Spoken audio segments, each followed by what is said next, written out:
Just in time for the most comprehensive weekly look at the world of business and economics. Welcome, this is Business Redefined, and I am Julians, Amboko. This week, Kengen. 35 billion shillings in market capitalization and 62% of Kenya's installed energy capacity, a company clearly at the heart of Kenya's energy generation. But with the COVID-19 pandemic having triggered a general slowdown in the business environment, Kengen's main source of revenue, which is energy sales, has come under pressure in the recent times. How has COVID-19 impacted the energy generation process in Kenya? How has its adverse effects altered Kengen's outlook? Are there projects whose implementation has been derailed by the pandemic? 8 months after sealing the drilling contract in Ethiopia, what steps have been made? Earlier today, I sat down with the company's Chief Executive Officer and Managing Director, Rebecca Miano, to discuss this and more. Take a listen. Rebecca Miano, thank you for your time, and thank you just for hosting Business Redefined at your office. Let's start with the issue of COVID-19, which has thrown a wild card for many businesses. There is, of course, the concern around how this could potentially have impacted energy demand. What's your experience, and how is this impacting Kengen? Like you have rightly said, this pandemic has affected various sectors across the globe and even here in Kenya. And at Kengen and in Kenya, we have seen a reduced consumption of electricity and therefore reduced demand. But I'm glad to say that in the month of June, we have slowly seen the demand picking up again. And so we are hopeful that when things normalize, there will be sufficient demand to take up the generation that we have. Let's talk about the sustainability of the power generation process. Of course, Kengen has many employees, and in this situation of physical distancing or social distancing, how does that work for you? What we have done to ensure that there is sustainable power generation is to come up with a shift system across the areas. And we have sort of an extra team or a spare team, so that in case we are impacted in our control rooms, this team can then come in and continue with generation. We have also implemented a rota system so that at every given time, we are sure that we have a team on duty, and that rota system has greatly helped to ensure there is continuous generation of power, especially because of the requirements of the Ministry of Health, of social distancing, decongesting workplaces. And we have also continually fumigated and sanitized the working areas, like washing our hands and all the measures that have been put in place. And so we have gone an extra mile to be very vigilant, knowing that power generation is the engine and enabler of this economy. And also in the health sector, power generation is a critical service. That's why we have really taken keen interest and taken all the measures to ensure that that is not impacted. And with regard to your pipeline of projects, many are just curious to know, is COVID-19 occasioning any delays, or are we still on course with what we had planned for 2020-21? Due to the nature of our business, most of our projects are long-term, and they take a long time to implement. And so far, we haven't slowed down yet, but we are watching keenly to see how things will evolve. And so any new projects or any slowing down of implementation will greatly depend on the demand and how the economy picks up in future. But as of now, we continue with our project pipeline, knowing that it is really long-term. And let's talk a little bit about some events we had in 2019, which are quite significant, the Ethiopian drilling contract which Kengen secured. How is this unfolding 8 months down the line, especially in light of the situation? We commenced the contract successfully last year, but earlier on in the year, around March, we were actually interrupted because of the pandemic, and we had to evacuate back our staff. So that slowed down the project, but I'm glad to say that we have now resumed. We have followed the guidelines that we were given by the Ministry of Health, both in Kenya and Ethiopia, plus civil aviation, and our teams are back, and the work will resume. And so I think we may be able to catch up and continue with that project to its conclusion. And we really do hope for the best, despite the pandemic. Rebecca, one of the key pillars of your agenda has always been about diversification of the revenue base, and of course that Ethiopia was just one of them. Is there anything we're looking forward to in line with this diversification agenda, perhaps in the near term, medium term? You're right. We have a diversification agenda, and this will generally be around our expertise. We have a lot of expertise in geothermal, consulting, and drilling, and we are looking at expanding in the region, in countries like Ethiopia, where we are already in. We have a presence there. We are discussing something with Djibouti, and we want to go to the region, and we are sure that the countries that have the geothermal resource will find it much easier to develop their capacity using the Kenyan expertise, rather than going very far overseas to obtain that expertise. So that's what we are looking at. And all of them may not be very near term, but in the medium term and the long term, we may be able to actualize this diversification through offering the geothermal development expertise. And still on last year, of course, KenGen did successfully retire its infrastructure bond towards the end of last year. And many investors out here are just curious to know, are we looking at another capital raise potentially coming from KenGen? The public infrastructure bond offer was one of the most successful ones. And we are glad that we were able to retire it successfully. And we are forever grateful for the investors that had confidence in KenGen.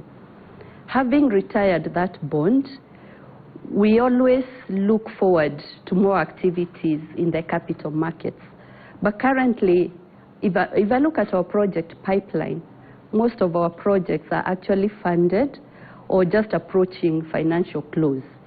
So the project pipeline is fully funded. But going forward, our team is continuously reviewing, and if at the right time we require to go back to the capital markets, we will be ready to go back, because we have always succeeded when we get there.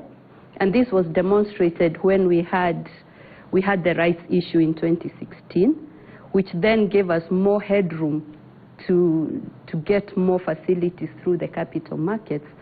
So I would say we are watching, and when we have a project that is ready to take up funds from the capital markets, we will be going back there in future. Great. And Rebecca, just curious to know, what's your outlook? Of course, 2020 is a very unpredictable year for many, and even by way of giving their assessment of how the near term will look like, it's really undefined. But what lies ahead for KenGen? Many are just curious to really understand what's your outlook like.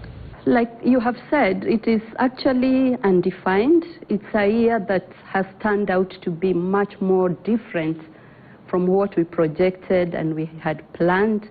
We had planned many things, including our growth, but the pandemic has come in. But what I would like to tell you is that power generation is still relevant. There is still consumption of power. The demand, yes, will be reduced, but it is not rock bottom. So there will still be some business, but we are monitoring closely, and we haven't quite determined the actual effects, but probably in the coming months, we will be able to show, in accordance with our reporting requirements, what the full impact will have been. Right, and that point takes us to a break. We have been focusing on KenGen and the impact that COVID-19 is having on the company and the energy generation process. When we come back, we'll be looking at how communities are being supported by this particular company. Stay tuned.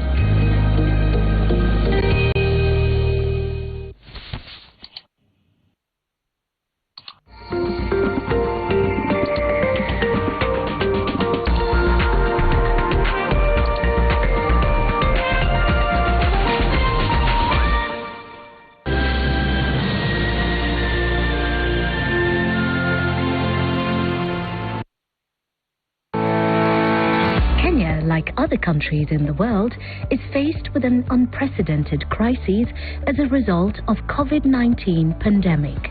KenGen is the leading electricity producer in the East African region.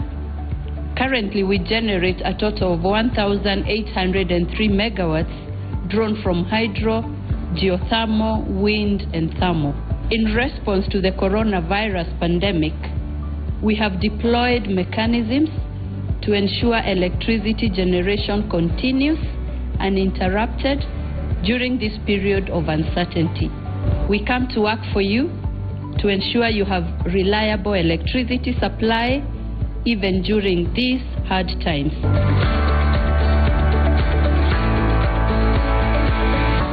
Welcome back. This evening we are speaking to the Chief Executive Officer and Managing Director of KenGen, that's Kenya's electricity generator, I should say, that is Madam Rebecca Miano. Thank you once again for being with us.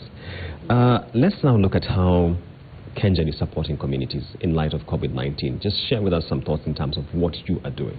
We have partnered with communities and we have been able to donate, for example, tanks, hand washing soap, masks, and even food.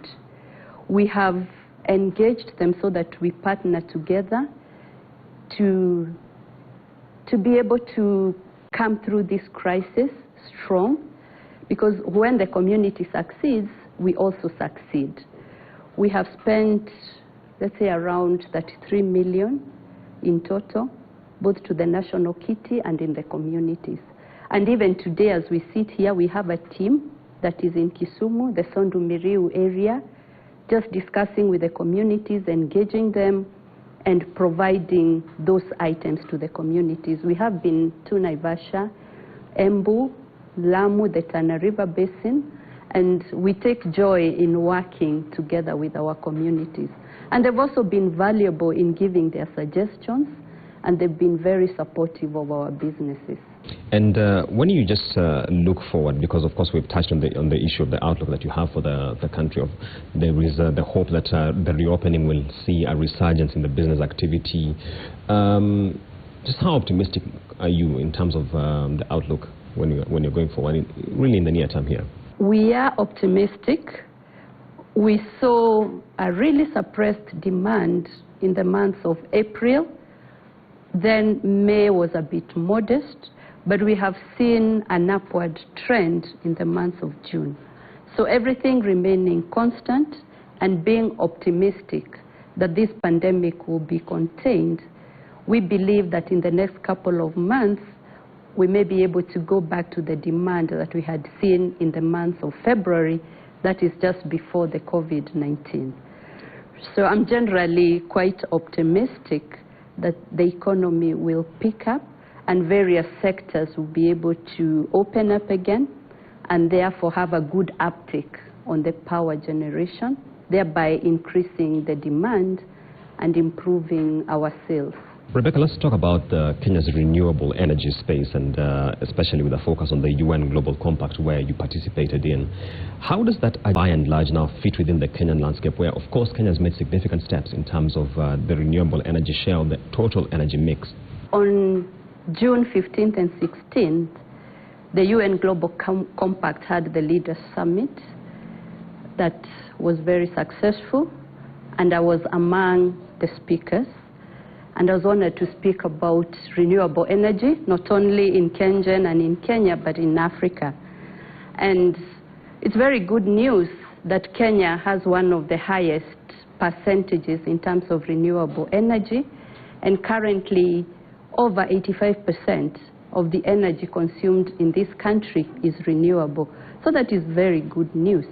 But also looking at our project pipeline here in KenGen going forward, all our projects are then based on renewable energy. That is geothermal, wind, and solar. And if you look at Africa, Africa is a renewable energy continent, very well endowed, more than any other continent.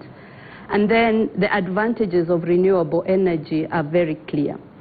It is cheaper. It then supports health because of the pollution and the reduced carbon emissions. So it supports the health of the continent and the health of the country. And then, of course, it is quicker to implement. It offers jobs. And it's such a pleasure to see that it's easily accessible. And you therefore see even women in the villages and women in the continent easing their daily work because of the access to electricity. It also supports education. You find children are able to do their work even at home, and even the sheer connectivity of the internet. So it supports the telecommunication, it supports every facet of the economy. It's really an enabler and a big-time enabler of the success of the health sector. Because if you look at all the equipment in the hospitals, they are really powered by electricity. And renewable energy is very sustainable. If you look at geothermal, it's not dependent on weather, it's not dependent on any other thing. It is a freely available resource that is more sustainable. And so the story of renewable energy is very close to my heart, and I really hope that in the near future, this continent and even this country will reach the levels of connectivity and access to electricity that will be nearly 100%.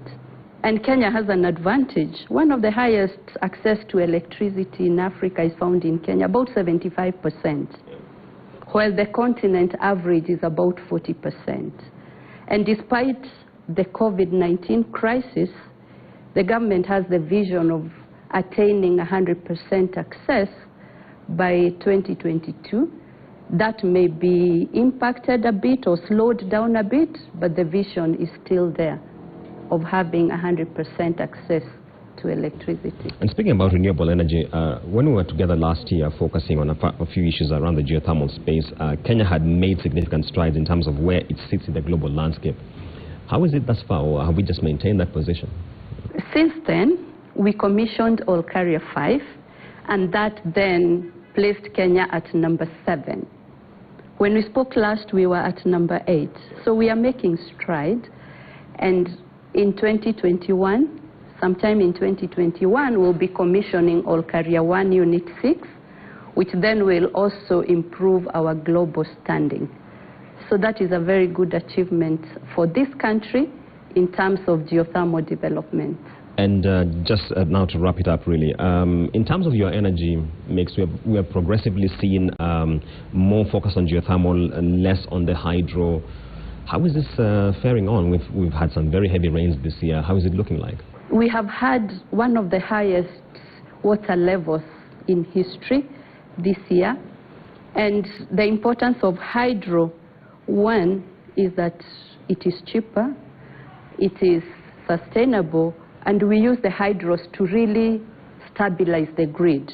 When you have other sources of energy like wind and solar that are intermittent, hydro is very reliable. What we are doing is to then conserve the water and preserve it for periods that are then dry, so that we are able to have hydro generation throughout the year. Hydro is still a big portion, actually bigger than geothermal currently, because we have over 818 megawatts, and it's about 40% of our generation, which is very close to what we have in geothermal. It's only that probably this country has almost exhausted its hydro capacity, whereas geothermal is still a lot of potential. So we don't have many more hydro projects like we have the geothermal. But yes, when we have enough rain, it's very good that we can conserve water.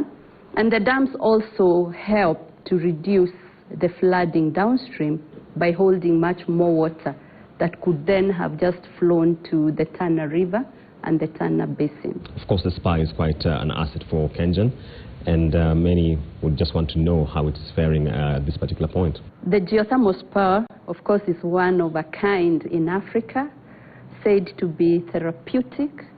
And over the last year and over the last month, we had seen a lot of uptake in the geothermal spa. In fact, the weekend looked like it was a preferred destination for many Kenyans.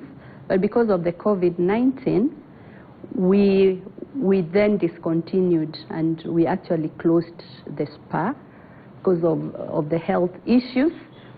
We took an opportunity to improve the facility and do repairs. But when things start moving up again, we will open the spa then, and people will be able to enjoy the uptick again of that special facility down there. And we have been speaking to the KenGen Managing Director and Chief Executive Officer, that is Rebecca Miano, on the subject of KenGen and how it is impacted by COVID-19, the entire energy generation process, as well as the sustainability going forward. Up next is the Markets Review. Market Review.